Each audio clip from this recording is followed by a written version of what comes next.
Hi friends, ఈరోజు మనం హిందీ లాంగ్వేజ్లో 2005 మరియు 2006 సంవత్సరాల మధ్య నోయిడాలోని సెక్టార్ 36 అనే లొకాలిటీలో జరిగిన రియల్ ఇన్సిడెంట్స్ ఆధారంగా ఒక మంచి క్రైమ్ థ్రిల్లర్ కాన్సెప్ట్తో వచ్చిన నెట్ఫ్లిక్స్లో స్ట్రీమింగ్ అవుతున్న సెక్టార్ 36 అనే మూవీ డిస్కస్ చేసుకోబోతున్నాం.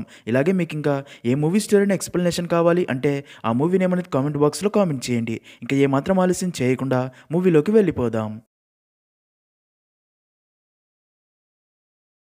మూవీ స్టార్ట్ అవ్వగానే 2005 సంవత్సరం ఢిల్లీలోని మన మూవీలో మెయిన్ క్యారెక్టర్ అయిన ప్రేమ్ సింగ్ని చూపిస్తారు. అయితే ప్రేమ్ టీవీలో వస్తున్న మీలో ఎవరు కోటీశ్వరుడు ప్రోగ్రాం చూస్తూ అందులో యాంకర్ అడిగిన అన్ని ప్రశ్నలకి ప్రేమ్ కరెక్ట్గా సమాధానాలు చెప్తూ ఆ ప్రోగ్రాంకి వచ్చిన గెస్ట్ తప్పుగా ఆన్సర్స్ చెప్పగా అది చూసిన ప్రేమ్ తనని బాగా తిడుతూ ఉంటాడు. అదే టైంకే ప్రేమ్కి తన భార్య ఫోన్ చేయగా ప్రేమ్ ఫోన్ లిఫ్ట్ చేసి ఎలా ఉన్నావు, పాప బాగుందా అని అడిగి తెలుసుకుంటాడు. అలాగే నీకు డబ్బు ఇవ్వమని చోటేలాల్కి ఇచ్చి పంపాను, తీసుకో, ప్రస్తుతానికి ఈ బిల్డింగ్ అంతటికి నేనే కదా రాజుని, మా ఓనర్ త్వరలోనే వస్తా అన్నాడు, ఆయన నన్ను కొడుకు కంటే ఎక్కువగా చూస్తున్నాడు, ఇక్కడ నేను బాగున్నాను, అక్కడ నువ్వు పాప జాగ్రత్తగా ఉండండి, ఇప్పుడు నాకు కొంచెం పని ఉంది అని చెప్పి రేపు ఫోన్ చేస్తా అని కాల్ కట్ చేసేస్తాడు. ఇక్కడే మనకు తెలిసే ఒక విషయం ఏంటంటే ప్రేమ్ భార్య అండ్ కూతురు తమ గ్రామంలో ఉంటారు అని. ఇంకా ప్రేమ్ సిటీలో బస్సీ అనే ఒక పెద్ద బిజినెస్ మ్యాన్ వ్యక్తి ఇంట్లో పనిచేస్తూ ఉంటాడు. అయితే నిజానికి బస్సీ ఫ్యామిలీ మొత్తం ముంబైలోనే ఉంటుంది. బస్సీ అప్పుడప్పుడు ఇక్కడికి వచ్చి వెళ్తూ ఉంటాడు. అలా ఫోన్ మాట్లాడాక ప్రేమ్ ఒక పెద్ద కత్తి తీసుకుని బాత్రూంలోకి వెళ్తాడు. ఇక్కడే అదిరిపోయే ట్విస్ట్ ఏంటంటే అప్పటికే బాత్రూంలో ఒక అమ్మాయి డెడ్ బాడీ ఉంటుంది.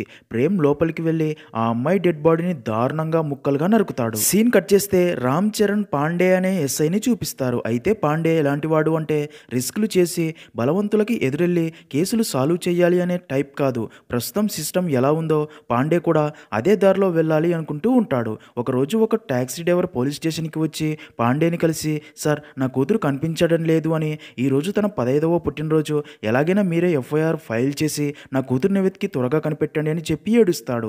తను చెప్పిందంతా విన్న పాండే, మీ బాధ నాకు అర్థమవుతుంది, కానీ ఎఫ్ఐఆర్ ఫైల్ చేయడం వల్ల ఎలాంటి ఉపయోగం లేదు అని, మీరు నివసించే రాజీవ్ క్యాంప్లో ఉండే పిల్లలు ఈరోజు ఏదో కొత్తగా కనిపించడం లేదు కదా, గత కొన్ని సంవత్సరాలుగా ఇది జరుగుతూనే ఉంది, మేము ఎలాగైనా వారిని వెతికి పట్టుకుని తీసుకొస్తాం, కానీ వాళ్ళు మళ్ళీ వెంటనే పారిపోతారు, ఇదే రిపీట్ అవుతూ ఉంటుంది, అందుకే నా మాట విను, మీ కూతురు తప్పకుండా తిరిగి వస్తుంది, మేము వెతికి కనిపెడతామని ఎఫ్ఐఆర్ ఫైల్ చేయకుండానే ఆ వ్యక్తిని అక్కడి నుండి పంపగా ఆ వ్యక్తి తన కూతురు కనబడట్లేదు అనే పోస్టర్ పోలీస్ స్టేషన్లోని మిస్సింగ్ బోర్డుపై అంటించబోగా ఇక్కడే ట్విస్ట్ ఏంటంటే అప్పటికే ఆ బోర్డు కనబడకుండా పోయిన పిల్లల పోస్టర్స్తో నిండిపోయి ఉండడం చూసిన ఆ వ్యక్తి షాక్ అయ్యి తన కూతురిని తలుచుకొని చాలా బాధపడతాడు. ఇక్కడే ఇంకో ట్విస్ట్ ఏంటంటే ఆ వ్యక్తి అంటించిన పోస్టర్లోని తన కూతురునే మూవీ స్టార్టింగ్లో ప్రేమ్ చంపింది. నెక్స్ట్ సీన్లో రాజీవ్ క్యాంప్లో ఉండే పిల్లలందరూ కలిసి క్రికెట్ ఆడుకుంటూ ఉంటారు. అప్పుడే ఒక పిల్లాడు బాల్ గట్టిగా కొట్టడంతో అది పక్కనే ఉన్న డ్రైనేజీ కాలువలో పడగా అలీ అనే పిల్లాడు ఆ బాల్ తీసుకోవడానికి కాలువలోకి చెయ్యి పెట్టబోగా అక్కడే ఆ పిల్లాడు మనిషి చెయ్యిని చూసి షాక్ అయ్యి దాన్ని బయటికి తీస్తాడు. అలా ఈ విషయం కాస్త పోలీసులకు తెలిసి ఎస్ఐ పాండే తన టీంతో అక్కడికి చేరుకుంటాడు.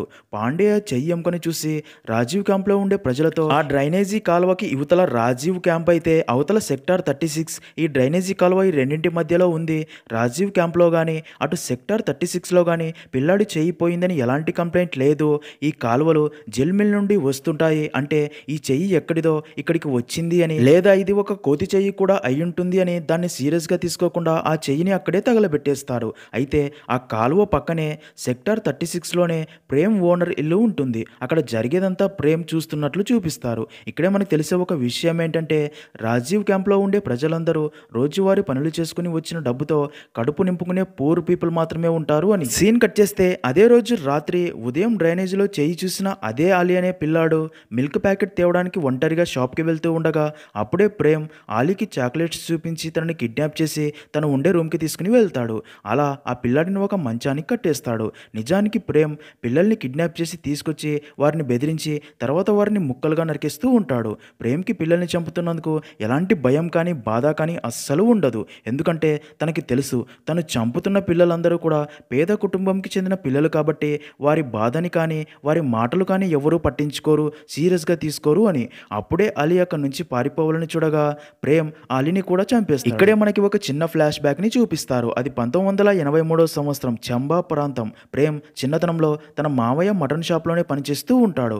అయితే ప్రేమ్ మామయ్య ప్రేమ్ని లైంగికంగా వేధిస్తూ ఉంటాడు. దాంతో ప్రేమ్ తన మామయ్యని చూడగానే ఫుల్గా భయపడిపోతూ ఉంటాడు. అలా ఒకరోజు రోజు ప్రేమ్ మటన్ షాప్లో పనిచేస్తూ ఉండగా తన మామయ్య ప్రేమ్తో అసభ్యకరంగా ప్రవర్తించబోగా ప్రేమ్ కోపం తట్టుకోలేక అక్కడే ఉన్న మటన్ కొట్టే కత్తి తీసుకుని తన మామయ్యపై అటాక్ చేసి మొదటిసారి తనని నరికి నరికి చంపేసి ఉంటాడు. ఇంకా మూవీ స్టోరీ ప్రజెంట్ లో ప్రేమ్ ఫ్రిడ్జ్ నుండి ఒక బాక్స్ తీసుకుని వెళ్లి హాస్పిటల్లో కాంపౌండర్ గా పనిచేసే చోటేలాల్ అనే వ్యక్తికి ఆ బాక్స్ ని ఇవ్వగా ఆ బాక్స్ ఓపెన్ చేసి చూసిన చోటేలాల్ ఫ్రెష్ మాలే అనమాట, సరే నీకు వచ్చే వారం డబ్బు పంపిస్తా అని చెప్పి అక్కడ నుండి వెళ్ళిపోతాడు. ఇంకా ప్రేమ్ ముక్కలుగా నరికిన పిల్లల భాగాలు అన్ని కవర్స్ లో పెట్టి వేరు డ్రైనేజీ కాలువల్లో పడేస్తూ ఉంటాడు. ఇంకా ఇక్కడే మనకి ప్రేమ్ ఇంటి ఓనర్ అయిన బస్సీని చూపిస్తాడు. బస్సీ ముంబైలో తన మనవరాలి బర్త్డే పార్టీ చాలా గ్రాండ్ గా సెలబ్రేట్ చేశాక ప్రేమ్కి ఫోన్ చేసి నేను రేపు ఢిల్లీకి వస్తున్నా, అలాగే చుమ్కీ రేపు సాయంత్రానికల్లా వచ్చేలా చూడు అని చెప్తాడు. అదంతా విన్న ప్రేమ్ తన ఓనర్ వస్తున్నాడు అని ఇంట్లో పెట్టిన తన ఫ్యామిలీ ఫోటో తీసేసి ఓనర్ ఫ్యామిలీ ఫోటో పెట్టి ఇల్లు మొత్తం క్లీన్ చేస్తాడు. నిజానికి ప్రేమ్ ఇప్పటిదాకా ఎంతో మంది అమ్మాయిల్ని అబ్బాయిల్ని కిడ్నాప్ చేసి దారుణంగా చంపేస్తూ ఉన్నా సరే కొంచెం కూడా భయం అనేదే లేకుండా చాలా ప్రశాంతంగా తనని ఎవ్వరూ పట్టుకోలేరు అనే ధైర్యంతో సంతోషంగా ఉంటాడు. సీన్ కట్ చేస్తే అలా దసరా పండుగ రోజు ఎస్ఐ పాండే రామాయణం స్టేజ్ డ్రామాలో రావణుడి పాత్ర కోసం రెడీ అవుతూ ఉంటాడు. తన భార్యాండు కూతురు కూడా అక్కడికి వచ్చి ఉంటారు. అయితే అప్పుడే పాండే దగ్గరికి ఘోష్ అనే వ్యక్తి వచ్చి సార్ నా కూతురు చుమ్కి కనబడటం లేదు, తన యజమాని తనని కిడ్నాప్ చేశాడు, కంప్లైంట్ ఇచ్చినా సరే మీరు ఎందుకని ఎలాంటి యాక్షన్ తీసుకోవట్లేదు, మీ కూతురు విషయంలో కూడా ఇలాగే జరిగితే ఊరుకుంటారా, అప్పుడు మా బాధ మీకు అర్థమవుతుంది అంటాడు. అది విన్న పాండే ఇందులోకి నా కూతుర్ని ఎందుకు తీసుకొచ్చావని సీరియస్ అయ్యి చాలా ర్యాష్గా మాట్లాడతాడు. కానీ తన బాధని అర్థం చేసుకుని మమ్మల్ని ఏం చేయమంటావు చెప్పు, రాజీవ్ క్యాంప్లో మొత్తం 1,50,000 మంది ఉన్నారు, మీ అందరికీ కలిసి మేము ముగ్గురం మాత్రమే పోలీసులం ఉన్నాం అంటే ఒక్కొక్క పోలీసు 50,000 మందిని చూసుకోవాలి, మాకు ఒక జీవితం ఉంటుంది, మాకు కష్టాలు ఉంటాయి, అది మీరు కూడా అర్థం చేసుకుంటే బాగుంటుంది అంటాడు. నెక్స్ట్ సీన్ లో అలా డ్రామా అయిపోయాక పాండే తన భార్య దగ్గరికి వచ్చి తనతో పాటు తన కూతురు వేదు లేకపోవడం చూసి పాప ఎక్కడా అని అడగ్గా దానికి పాండే భార్య వేదు వాష్రూమ్కి వెళ్ళి వస్తా అని వెళ్ళింది అని చెప్తుంది. కానీ ఇక్కడే అది పోయే ట్విస్ట్ ఏంటంటే అప్పటికే ప్రేమ్ తన ఫేస్కి రావణుడి మాస్క్ తగిలించుకుని పాండే కూతుర్ని సురుకొలిపోయేలా చేసి తనని ఎత్తుకుని తీసుకెళ్తూ ఉంటాడు. అది చూసిన పాండే మైండ్ బ్లాక్ అయ్యి రే ఆగరా అని గట్టిగా అరుస్తూ తనని పట్టుకోవడానికి పరిగెడతాడు. పాండేని చూసిన ప్రేమ్ భయపడిపోయి ఆ అమ్మాయిని అక్కడే వదిలిపెట్టి పరిగెత్తుకుంటూ వెళ్తాడు. ఇంకా అక్కడే ప్రేమ్ ఆ పాపని తీసుకెళ్లేందుకు అంబులెన్స్ తో వెయిట్ చేస్తున్న చోటేలాల్ అదంతా చూసి షాక్ అయ్యి అక్కడ నుండి అంబులెన్స్ లో వెళ్ళిపోవాలి అని చూడగా పాండే ఆ అంబులెన్స్ ని చూసి తన కూతురిని హాస్పిటల్కి తీసుకెళ్లమని తన భార్యని తోడుగా పంపి ఇంకా పారిపోతున్న ప్రేమ్ని పట్టుకోవాలని చాలా ట్రై చేస్తాడు. కానీ ప్రేమ్ తప్పించుకుని అక్కడ నుంచి పారిపోతాడు. సీన్ కట్ చేస్తే పాండే హాస్పిటల్కి వచ్చి తన కూతుర్ని తాకబోగా తన భార్య తనతో అసలు ఎవడు వాడు, ఇప్పటిదాకా ఎంతో మంది పిల్లల తల్లిదండ్రులు తమ పిల్లలు కనబడట్లేదని కంప్లైంట్ ఇవ్వడానికి మీ పోలీస్ స్టేషన్కి వచ్చి ఉంటారు, ఒక్కసారైనా ఆ కేసుని సీరియస్గా తీసుకుని ఆ కిల్లర్ని పట్టుకుని ఉంటే ఇప్పుడు ఆ కిల్లర్ మన కూతురి దాకా వచ్చేవాడా, మన ఇంటి దాకా ఆ సమస్య వస్తే తప్ప ఆ బాధ ఏంటో మీకు తెలియలేదు కదా అని చెప్పి చాలా ఎమోషనల్ అవ్వగా పాండే కూడా చాలా ఫీల్ అవుతాడు. ఇప్పటిదాకా తన డ్యూటీ చేయకుండా ఎంత తప్పు చేశాడో అర్థం చేసుకుని రియలైజ్ అవుతాడు. ఇదిలా ఉంటే మరుసటి రోజే పెద్ద ఇండస్ట్రియలిస్ట్ అయిన సందీప్ కొడుకు స్కూల్కి వెళ్తూ ఉండగా ఇద్దరు ముసుగు దొంగలు బైక్ మీద వచ్చి కిడ్నాప్ చేసి తీసుకుని వెళ్తారు.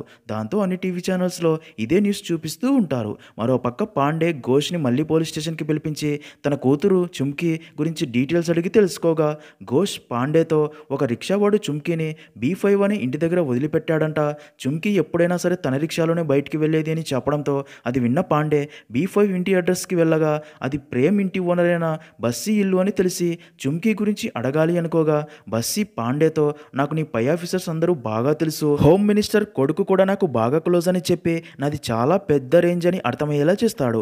అప్పుడే అక్కడికి చుమ్కీ ఫాదర్ వచ్చి వీడే సార్ నా కూతురిని కిడ్నాప్ చేసి ఎక్కడో దాచాడు అని గట్టిగా అరుస్తాడు. దాంతో బస్సీకి కోపం వచ్చి నువ్వు నాదే తప్పు అంటున్నావా అని అసలు నిజం చెప్తాడు. నిజానికి చుమ్కీ ఫాదర్ చుమ్కీతో కాల్ గర్ల్ గా వ్యాపారం చేస్తూ ఉంటాడు. దాంతో చుమ్కీ కోసం బస్సీ నెలకి ఘోష్కి 30,000 డబ్బు కూడా ఇస్తూ ఉంటాడు. అది విన్న పాండే షాక్ అయ్యి తండ్రి వయుండి కూతురితో ఇలాంటి పనులు చేయిస్తావా అని ఘోష్ని కొట్టి నీ కూతురి గురించి నేను తెలుసుకుంటాను వెళ్ళు అని అక్కడ నుండి పంపి చుమ్కీ గురించి బస్సీని కొన్ని ప్రశ్నలు అడగాలి అని చూడగా బస్సీ అప్పటికే పాండే పై ఆఫీసర్స్కి కాల్ చేసి మాట్లాడడంతో పాండేని తన పై ఆఫీసర్స్ అక్కడ నుండి తమ దగ్గరికి వచ్చేయమని చెప్పడంతో పాండే తన పై ఆఫీసర్స్ దగ్గరికి వెళ్తాడు. నెక్స్ట్ సీన్ లో పాండేతో తన సీనియర్ ఆఫీసర్ అయిన జవహర్ నీకు అంతగా కేసు సాల్వ్ చేయాలి అని ఉంటే ఇండస్ట్రియలిస్ట్ సందీప్ కొడుకు కిడ్నాప్ అయ్యాడు, ఈ కేసు సాల్వ్ చేయి, అంతేకాని ఫాల్తూ కేసు కోసం ధనవంతుడైన బస్సీని ఎందుకు ఇబ్బంది పెడతావు, ఆ బస్తీ పిల్లల మిస్సింగ్ కేసు వదిలే, అది అంత ఇంపార్టెంట్ కాదు, ఇంకోసారి నా మాట కాదు అని ఇలా చేస్తే నువ్వు చాలా ప్రాబ్లమ్స్ ఫేస్ ఫేస్ చేయాల్సి వస్తుందని వార్నింగ్ ఇస్తాడు. కానీ పాండే చుమ్కీ ఫోన్ రిక్షావాడి దగ్గర చూసి తనని బాగా కొట్టి కొన్ని నిజాలు తెలుసుకుని నేరుగా తన పై ఆఫీసర్ అయిన జవహర్ దగ్గరికి వెళ్ళి పాండే ఆ రోజు రాత్రి జరిగింది చెప్తూ, సార్ చుమ్కీ తన క్లయింట్స్ దగ్గరికి ఎప్పుడూ వీడి రిక్షాలోనే వెళ్ళేదంట. ఆ రోజు కూడా చుమ్కీని బస్సీ ఇంటి ముందర వదిలి వెళ్ళి రాత్రి 2 గంటల సమయంలో మళ్ళీ చుమ్కీని తీసుకెళ్ళడానికి రాగా అక్కడ చుమ్కీ లేదు. కానీ బస్సీ ఇంట్లో పనిచేసే ప్రేమ్ తలుపులు తెరిచి చుమ్కీ ఫోన్ రిక్షావాడికి ఇచ్చి దాన్ని నదిలో పడేయమని చెప్పాడంట. తనని చుమ్కీ గురించి ఎవరైనా అడిగితే షాద్రా రైల్వే స్టేషన్ బయట వదిలిపెట్టానని చెప్పమన్నాడంట. అయితే రిక్షావాడు సెల్ మీద ఆశతో దాన్ని పారేయకుండా సిమ్ము కూడా మార్చకుండా తన దగ్గరే పెట్టుకున్నాడు. అంటే చుమ్కీ కనబడకపోవడం వెనుక ప్రేమ్ హస్తం ఉందని డౌట్గా ఉంది. ప్రేమ్ని అరెస్ట్ చేసి గట్టిగా అడిగితే నిజాలన్నీ బయటపడతాయని చెప్పగా అదంతా విన్న తన పై ఆఫీసర్ జవహర్ పాండేతో, నేను అంత చెప్పినా సరే నా మాట కాదని నువ్వు మళ్ళీ కేసు ఇన్వెస్టిగేషన్ చేస్తూ మొదట ఆ ఇంట్లో నౌకరైన ప్రేమ్ని తర్వాత బస్సీని కూడా ఈ కేసులో ఇరికించాలనుకుంటున్నావు కదా, అంటే నా మాట మీద గౌరవం లేదు కదా, అందుకే కొన్ని రోజులు నేను సస్పెండ్ చేస్తే నీకు గౌరవం విలువ తెలుస్తుంది అని తనని సస్పెండ్ చేస్తాడు. సీన్ కట్ చేస్తే ఆ బస్తీలోని పిల్లలు ఒక్కొక్కరు కనబడకుండా పోతున్నా సరే పట్టించుకొని పోలీసులు ఇండస్ట్రియలిస్ట్ సందీప్ కొడుకుని మాత్రం ఒకే రోజులో పట్టుకొని కిడ్నాప్ చేసిన వారికి శిక్ష పడేలా చేసి తమ గొప్పలు చెప్పుకుంటూ ఉంటారు. అదంతా చూస్తున్న పాండేకి పేదవారి పిల్లలు కనబడకుండా పోయి వారి తల్లిదండ్రులు అంత బాధపడుతుంటే ఏ ఒక్కరూ పట్టించుకోలేదు. కానీ ధనవంతుడి కొడుకు కనబడకుండా పోతే మాత్రం పోలీసులందరూ ఆ కేసు వెనకాల పడి ఒకే రోజులో పట్టుకున్నారు. ఈ వ్యవస్థే ఇలా ఉంది అని చాలా ఫీల్ అవుతాడు. ఎవరి దగ్గర గాంధీజీ బొమ్మ ఉన్న నోట్లు ఉంటాయో వారికే అన్ని పనులు జరుగుతాయి అనుకుంటాడు. ఇంకా పాండే సస్పెండ్లో ఉన్నా సరే ప్రేమ్ని ఫాలో అవుతూ తననే గమనిస్తూ ఉంటాడు. అయితే అలా ఒకరోజు చోటేలాల్ ప్రేమ్ని కలిసి మాట్లాడడం చూస్తాడు. ఇంకా బస్సీ ఫ్యామిలీ మొత్తం ముంబైలోనే ఉంటుంది. బస్సీ మాత్రం అమ్మాయిలతో ఎంజాయ్ చేయడానికే ఇక్కడికి వచ్చి అమ్మాయిలతో ఎంజాయ్ చేస్తూ అదంతా వీడియో కూడా రికార్డ్ చేసుకుని చూస్తూ ఉంటాడు. నెక్స్ట్ సీన్లో ఒకరోజు చోటేలాల్ అంబులెన్స్ని ఒక ప్లేస్లో ఆపి వెయిట్ చేస్తూ ఉంటాడు. అయితే అప్పుడే పాండే తనని చూసి ఆ రోజు ప్రేమ్ తన కూతురిని కిడ్నాప్ చేయాలని చూడగా అక్కడే చోటేలాల్ అంబులెన్స్తో వెయిట్ చేస్తున్న విషయం గుర్తొచ్చి, అంటే చోటేలాల్కి ప్రేమ్కి లింక్ ఉందని అర్థమయ్యి ప్లాన్ ప్రకారం చోటేలాల్ని కిడ్నాప్ చేసి ఒక సీక్రెట్ ప్లేస్కి తీసుకెళ్లి కట్టేసి బాగా కొట్టి, నిజం చెప్పు నీకు ప్రేమ్కి లింక్ ఏంటి, అసలు ఏం చేస్తున్నారని అడగ్గా చోటేలాల్కి మరొక దారి లేక, సార్ నాకేం తెలీదు సార్, ప్రేమ్ నాకు ఆర్గాన్స్ అమ్ముతాడు, నేను వాటిని తన దగ్గర తీసుకుని మరొకరికి ఎక్కువ మనీకి అమ్ముతూ ఉంటాను అని చెప్తాడు. అది విన్న పాండే షాక్ అవుతాడు. ఇంకా పాండే సస్పెన్షన్ టైం కూడా కంప్లీట్ అవ్వడంతో మళ్ళీ డ్యూటీలో జాయిన్ అవుతాడు. అయితే అదే టైంకే తన పై ఆఫీసర్ జవహర్ ట్రాన్స్ఫర్ అయ్యి తన ప్లేస్లో బుపిన్ అనే కొత్త ఆఫీసర్ వస్తాడు. జవహర్ బుపిన్కి పాండేని పరిచయం చేసి అక్కడి నుండి వెళ్తూ పాండే చోటేలాల్ని కిడ్నాప్ చేశాడు అని తెలుసుకుని పాండే జూనియర్ ఆఫీసర్కి ఫోన్ చేసి లైఫ్లో నువ్వైనా ముందుకు వెళ్ళాలి అనుకుంటే పాండే చోటేలాల్ని కిడ్నాప్ చేసి ఎక్కడ దాశాడో చెప్పు అని అడిగి తెలుసుకుని అదే విషయం బస్సీకి ఫోన్ చేసి చెప్పగా బస్సీ ఒక రౌడీ గ్యాంగ్తో మాట్లాడి చోటేలాల్ని బంధించిన ప్లేస్కి వెళ్ళి తనని కొట్టి అక్కడ నుండి తీసుకుని వెళ్ళిపోయేలా చేస్తాడు. మరో పక్క పాండే బుపిన్తో చుమ్కీ కేసులో జరిగిందంతా చెప్పి చోటేలాల్ని బంధించిన ప్లేస్కి తీసుకుని రాగా అక్కడ చోటేలాల్ లేకపోవడంతో తన జూనియర్ ఆఫీసర్ పై చాలా సీరియస్ అవుతాడు. అదంతా చూసిన బుపిన్ ఎట్టి పరిస్థితుల్లోనూ ఆ ప్రేమ్ అనే వాడిని అరెస్ట్ చేయాలి అని చెప్తాడు. బుపిన్ తనని నమ్ముతున్నందుకు పాండే తనకి థ్యాంక్స్ చెప్పి అలా ప్రేమ్ని పోలీస్ స్టేషన్కి తీసుకొచ్చి తను చెప్పేదంతా ప్రూఫ్ కోసం వీడియో రికార్డ్ చేస్తాడు. అయితే ప్రేమ్ని ఇంటరాగేషన్ కోసం పోలీస్ స్టేషన్కి తీసుకొచ్చినా సరే ప్రేమ్ మాత్రం ప్రశాంతంగా ఒక కేఫ్కి వచ్చి టీ తాగుతున్నట్లు చాలా ఫ్రీగా ఉంటాడు. అలా పాండే అక్కడికి రాగానే ప్రేమ్ తన కాళ్ళ మీద పడి, సార్ నాకు నిజంగానే ఆ పాప మీ కూతురని తెలియక ఆ రోజు కిడ్నాప్ చేయాలి అనుకున్నా, క్షమించండి సార్ అంటాడు. అలాగే మీరు నన్ను ఏవైనా ప్రశ్నలు అడగాలి అంటే త్వరగా అడగండి, సమాధానాలు చెప్పి ఇంటికి వెళ్ళాలి, ఎందుకంటే టీవీలో మీలో ఎవరు కోటీశ్వరుడు ప్రోగ్రాం వచ్చే టైం అవుతుంది అంటాడు. అది విన్న పాండే నీకు చుమ్కీ తెలుసా అని అడగ్గా దానికి పాండే హా తెలుసు సార్, నేనే కదా తనని చంపేసింది అని చాలా కూల్గా చెప్తాడు. అది విన్న పాండే అండ్ బుపిన్ షాక్ అయ్యి ఎందుకు చంపావని అడగ్గా నిజానికి చుమ్కీని మా సార్ ఇంటికి పిలిపించుకొని ఎంజాయ్ చేసేవాడు, అప్పుడప్పుడు నన్ను కూడా చూసి నవ్వుతూ సైగలు చేసేది, అందుకే తనని ఇష్టపడి ఆ రోజు నేనే కస్టమర్లు ఉన్నాడు అని చుమ్కీకి ఫోన్ చేసి ఇంటికి పిలిపించి తనకి కాఫీ ఇచ్చి డ్రింక్ తాగమని ఇన్వైట్ చేసి చాలా గౌరవించా. కానీ తను నాకు టైం లేదు, కస్టమర్ ఉంటే ఓకే లేదా నేను వెళ్ళిపోతాను అని అక్కడ నుండి వెళ్ళిపోబోగా నేను తన చెయ్యి పట్టుకుని నా మనసులో మాట చెప్పాను, నువ్వు మా సార్తో పడుకుంటావు కదా, అయినా నాకు ఎలాంటి ప్రాబ్లం లేదు, కానీ ఇంకా నువ్వు నాతో కూడా అది చెయ్యాలనుకుంటున్నావని నీ కళ్ళు నాకు చెప్తున్నాయి అని చెప్పగా అది విని తను గట్టిగా నవ్వుతూ ఒరే బికారి నా కొడక, నువ్వెంత నీ బతికెంత, అంతస్తు చూసుకుని మాట్లాడరా అంది. దానికి నేను మాటలు మర్యాదగా రాని, నేను నీకు పనివాడిని కాదు, ఇదంతా నువ్వు డబ్బు కోసమే కదా చేసేదేని డబ్బు తీసి దాని మొహం మీద కొట్టాను. ఆ డబ్బు చూసి అది ఆ డబ్బుని మడిచి పెట్టుకోమంది. కానీ దానికి ఆ విషయం తెలియదు. నా సొంత మామ నాతో ఏం చేశాడో, దానికి వాడిని నేను ఏం చేశాను అని నేను వాడి శరీరాన్ని ముక్కలుగా నరికి కుక్కలకి వేసి నేను కూడా తిన్నాను. నేను మా మామయ్య పచ్చి లివర్‌ని తినగలిగినప్పుడు నాకు ఈ అమ్మాయి ఎంత దాన్ని ఇష్టపడుతున్నాను అంటే అర్థం అది నన్ను ఏమైనా అనొచ్చు అనే కాదు. నేను ఏం చేసినా మా ఓనర్ చూసుకుంటాడు కదా అని అందుకే తనని చంపేశాను అని చుమ్కీని ఎలా చంపాడో చేసి చూపిస్తాడు. అయితే అన్ని నిజాలు చెప్తున్నా సరే ప్రేమ్ కళ్ళలో కొంచెం కూడా భయం కనిపించకపోవడంతో పాండే అండ్ బుపిన్ మైండ్ బ్లాక్ అవుతుంది. అలా చుమ్కీని చంపేశాక తనతో ఇంటిమేట్ అయ్యా, అనుభవించాను, అలా తన బలుపంతా తగ్గించాను అని చెప్పి అలాగే ఇప్పటిదాకా తను చంపిన పిల్లల గురించి కూడా చెప్తాడు.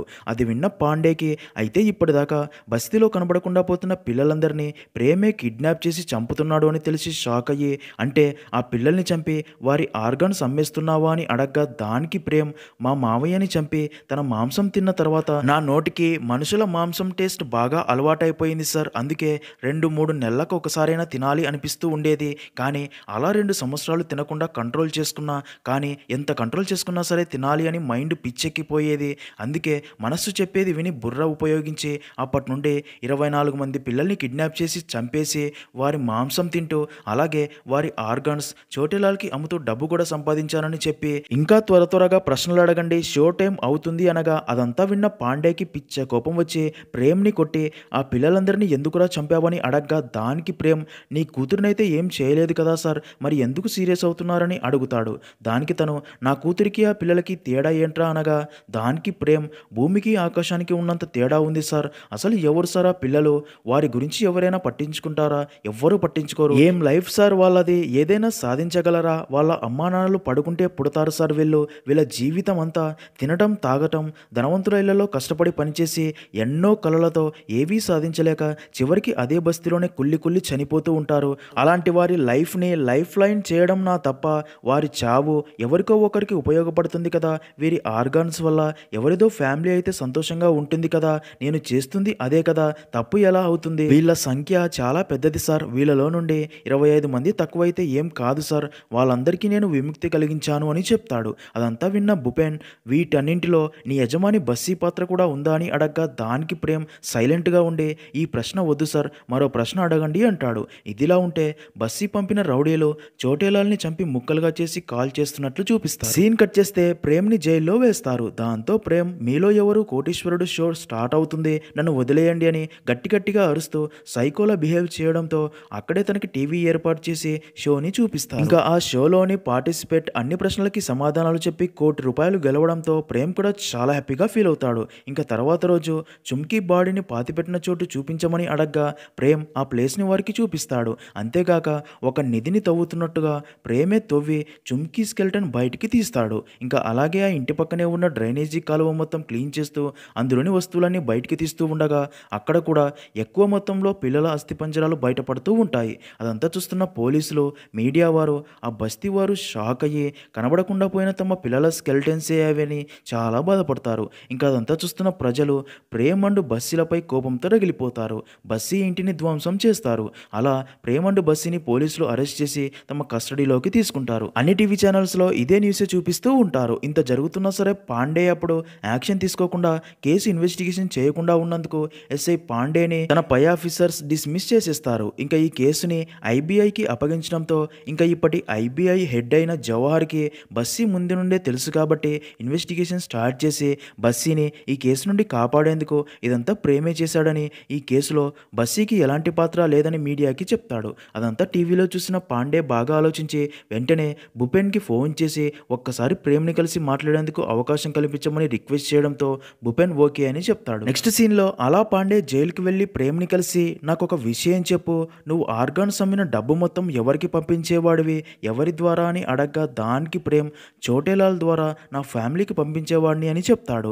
దానికి పాండే ఆ చోటేలాల్ని మేము ఎప్పుడో అరెస్ట్ చేసి బంధించాము, తర్వాత వాడిని ఎవరో కిడ్నాప్ చేసి తీసుకెళ్లారు, ఇంకా నీ డబ్బుని నీ ఫ్యామిలీకి ఏమిచ్చి ఉంటాడు, అంటే నీ డబ్బులు నీ ఫ్యామిలీకి చేరలేదన్నమాట అంటాడు. అది విన్న ప్రేమ్ షాక్ అయ్యి ఇది అబద్ధం, ఇది మీ కుట్ర, ప్లీజ్ సార్ నన్ను వదిలేయండి, మా ఇంటికి వెళ్తా అని రిక్వెస్ట్ చేయగా ఈ కేసు నుండి నేను ఎవరు బయటికి తీసుకురాలేడు అని చెప్తాడు. దానికి ప్రేమ్ మా ఓనర్ నన్ను తప్పకుండా బయటికి తీసుకొస్తాడు, తనకి నేనంటే ప్రాణమనగా దానికి పాండే అరే బాబు నీ యజమాని కేసు అంతా నీ తల మీదకే రుద్దేశాడు, తను బిజినెస్ కోసం వేరే రాష్ట్రంలో ఉన్నప్పుడు నువ్వే ఇక్కడ ఇదంతా చేశావని చెప్పి తను తప్పించుకోబోతున్నాడు. పిల్లల కిడ్నాప్, రేపు, హత్యలు ఇలా అన్నీ నీకే చుట్టుకుంటున్నాయి. నా మాట విను. నీ యజమాని బస్సీ కూడా ఇందులో ఇన్వాల్వ్ అయి ఉన్నాడని నాకు బాగా తెలుసు.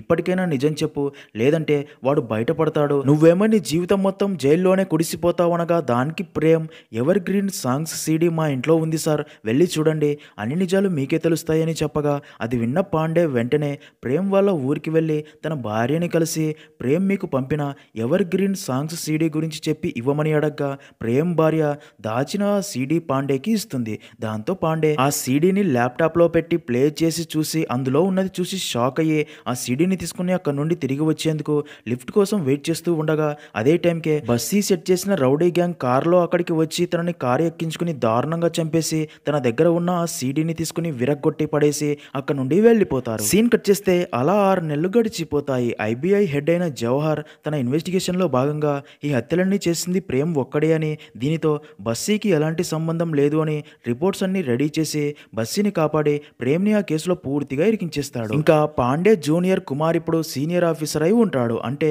పాండే ప్లేస్ని కొట్టేసి ఉంటాడు. నిజానికి కుమార్ జవహర్తో చేతులు కలిపి ఆ రోజు పాండే సీడీ కోసం ప్రేమ్ ఊరికి వెళ్తున్న విషయం జవహర్కి కుమారే చెప్పి ఉంటాడు. అందుకే జవహర్ కుమార్కి ప్రమోషన్ ఇప్పించి సీనియర్ ఆఫీసర్ అయ్యేలా చేసి ఉంటాడు. ఇంకా అదే పోలీస్ స్టేషన్లోనే మిస్సింగ్ బోర్డుపై పాండే మిస్సింగ్ పోస్టర్ కూడా అంటించినట్లు చూపిస్తారు. అంటే ఇప్పటిదాకా పాండే చనిపోయిన విషయం ఎవ్వరికీ తెలియదు. అలాగే ఇప్పటిదాకా తన శవం కూడా దొరికి ఉండదు. అందుకే ఇంకా మిస్సింగ్ అనే పోస్టర్ ఉంటుంది. ఇంకా మూవీ ఎండింగ్ లో ఒక జూనియర్ ఆఫీసర్ న్యూస్ పేపర్ చదువుతూ ఉండగా అందులో ఒక న్యూస్ పాండే కనబడకుండా పోవడానికి కారణం ఈ ముగ్గురే అని ఆ రౌడీ గ్యాంగ్ ఫొటోస్ వేసి ఉండడం చూసి చాలా హ్యాపీగా ఫీల్ అవుతాడు. అదే టైంకే తన ఇంటి ముందు ఏదో సౌండ్ వినిపించి బయటికి రాగా అక్కడే ఒక పార్సల్ మీద బిష్నోయ్ అని రాసి ఉంటుంది. ఆ వ్యక్తి ఆ పార్సల్ ని ఓపెన్ చేసి చూడగా అందులోని సీడీ మీద మోర్ ఎవర్ గ్రీన్ సాంగ్స్ అని రాసి ఉండడం చూసిన ఆ వ్యక్తికి ఏంటా ఈ సీడీ అని కొంచెం ఆలోచనలో పడతాడు. అలా అక్కడితో మూవీ ఎండ్ అవుతుంది.